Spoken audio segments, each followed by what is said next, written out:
Halo teman-teman, balik lagi sama aku, Betty Maser, di channel kedua aku ya, Daily Mombiti. Jangan lupa di subscribe, di like, komen, dan share ya ke teman-teman kalian. Karena subscribe itu gratis teman-teman. Oke, seperti biasa di video kali ini aku mau ngebahas soal isi DM ya. Jadi ini sebenarnya banyak banget yang nge-DM, cuman kayak aku tuh kayak nggak bisa ngebalesin satu persatu gitu. Jadi mungkin langsung aja aku kasih jawabannya di dalam video ini ya.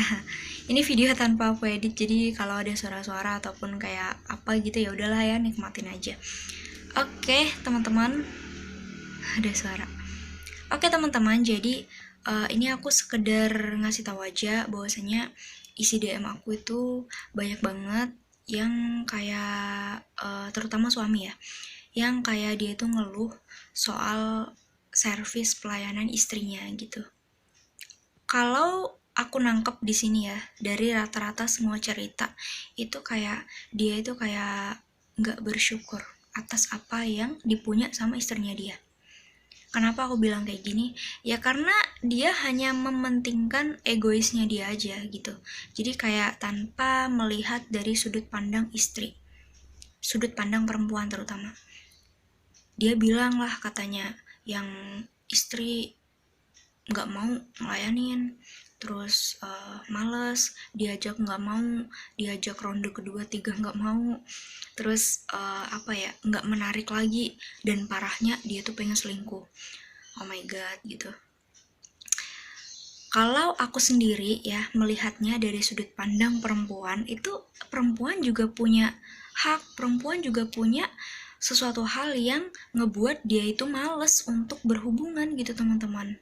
Ini beneran deh ya, apalagi pasangannya udah menikah itu kayak pikirannya tuh kayak nggak cuman itu aja gitu, jadi banyak gitu. Ada yang apalagi perempuan ya, ada yang ngurus rumah, ngurus ngatur makanan, besok makan apa, sekarang masak apa gitu kan ya, terus juga ngurusin anak, belum juga ngurusin suami gitu. Jadi tuh kayak pikirannya tuh kebagi-bagi gitu. Nih, jadi kadang perempuan itu juga dia itu nggak mikirin dirinya sendiri gitu. Jadi dia tuh kayak gimana ya, kayak lebih mikirin keluarganya gitu, istrinya, apa, suaminya, terus sama anaknya, sama rumahnya gitu ya. Aku susah banget ngomong. Nah, gitu teman-teman. Jadi mungkin di sini tuh ada penyebabnya gitu nih.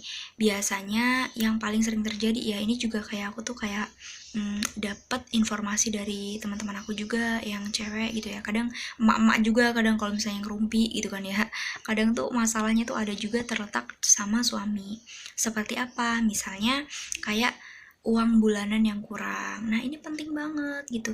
Jadi suami itu jangan semata-mata menuntut tanpa dia introspeksi diri dulu gitu. Sebenarnya tuh kadang tuh kurangnya istri tuh ada di suami gitu loh. Kadang yang tanpa disadari suami itu sendiri gitu.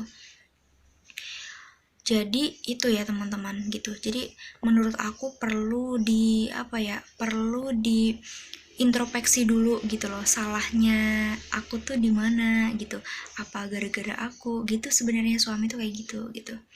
Ini jujur banyak banget nge-DM aku gitu, kayak curhat istrinya tuh kayak gak menarik lagi, terus kayak gimana sih caranya biar ngebuat tuh kayak gairah istri tuh naik, terus kayak gimana ya. Dan menurut aku ya, jawaban aku kalau misalnya aku ditanyain kayak gini tuh kayak lebih toleransi aja sih teman-teman gitu.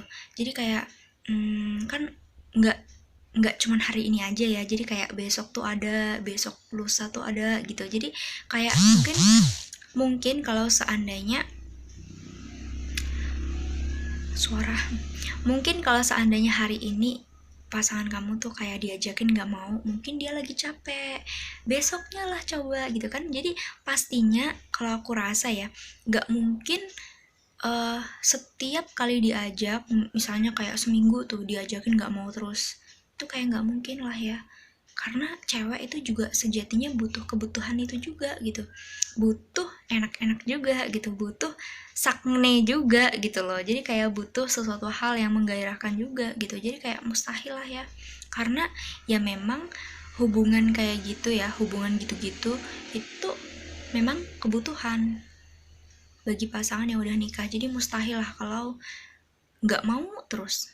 pasti kalau dia itu nggak mau pasti ada masalahnya ya. Kayak misalnya mungkin istri lagi datang bulan, terus lagi capek terutama ya, terus lagi nggak mood bisa juga gitu. Nah, terus teman-teman menurut aku ya besar kemungkinannya bahwasanya cekcok rumah tangga itu bisa berasal dari tidak rutinnya berhubungan gitu. Kenapa sih? Iya dong bisa gitu.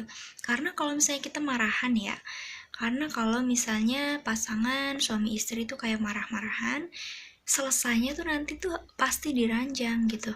Jadi kalau udah diranjang tuh kadang udah kayak udah nggak marah lagi, karena ya itu adanya hubungan ranjang. Jadi bisa buat mencairkan suasana gitu sih kalau menurut aku. Jadi mungkin kalau kayak baik itu perempuannya ataupun laki-lakinya kayak nggak sama-sama ngerti gitu ya, misalnya kayak perempuannya udah nggak marah nih, ngode-ngodein pakai baju seksi, pakai lingeri lah, pakai kutang doang apa gimana gitu ya, tapi suaminya nggak peka, dia masih main game aja ataupun kayak pokoknya kayak nggak peka lah ya. Nah ini juga nggak bisa, nggak bakal dapet gitu loh chemistry-nya. Tapi kalau misalnya salah satu pasangan itu kayak ngode-ngodein, terus yang pasangan satunya tuh peka, jadi kuncinya itu ada di diri kalian masing-masing, ada di ada di perasaan kalian. Karena menikah itu kan melengkapi satu sama lain ya, jadi jangan egois. Jadi kita harus merendahkan ego kita gitu. Jadi boleh sih marah, boleh, cuman tuh jangan berlarut-larut gitu loh. Jadi anggap aja kalau misalnya marah tuh ya udah, jangan lama-lama lah ya. Buat apa lama-lama, toh juga nanti ujung-ujungnya kamu nggak bisa ngerasain nggak bisa kangen-kangenan kan sama istri, nggak bisa mesra-mesraan gitu kan ya. Nah jadi janganlah kebangkan ego gitu. Boleh marah boleh, tapi jangan berlarut-larut gitu, karena kalau misalnya nggak marah ya flat aja tuh nggak enak gitu.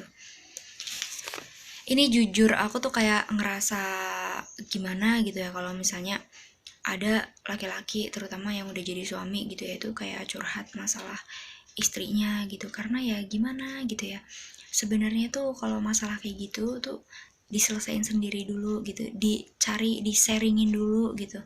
Karena kan ya semua itu kan ada di kalian berdua gitu. Ranjang itu kan punya kalian berdua, jadi ya gimana kalian berduanya aja nyikapinya gitu. Karena kan kalau diceritakan ke orang itu kan juga kayak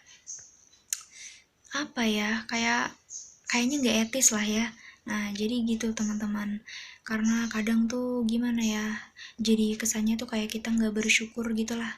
Karena ya apapun itu, mau ada kurangnya mau ada lebihnya, itu kan ya pasangan yang udah kamu pilih buat menemani hidup kamu gitu. Jadi nggak boleh lah ya ngebanding-bandingin. Ini aku sering banget nemuin cowok yang dia itu ngebanding-bandingin pasangannya dia sama pasangan lain. Itu jangan banget, karena apalagi perempuan ya, kalau dibanding-bandingin tuh kayaknya tuh pastinya bakal sakit hati. Dan aku rasa nggak cuma perempuan, pasti laki-laki kalau seandainya si perempuan itu ngebanding-bandingin sama suami orang gitu, pasti kesinggung kan ya. Misalnya kayak kata si dia itu ukurannya gede loh, masa punyamu kecil gitu kan. Misalnya dia udah habis cerita gitu sama teman-temannya gitu kan ya, tahu misalnya suaminya ukurannya 20 misalnya, kok punya suami aku cuma 9 gitu kan, kesinggung kan pastinya laki-laki. Nah jadi udah, jangan saling menyinggung, jangan saling membanding-bandingkan, karena itu gak baik pastinya buat hubungan asmara kalian tuh jadi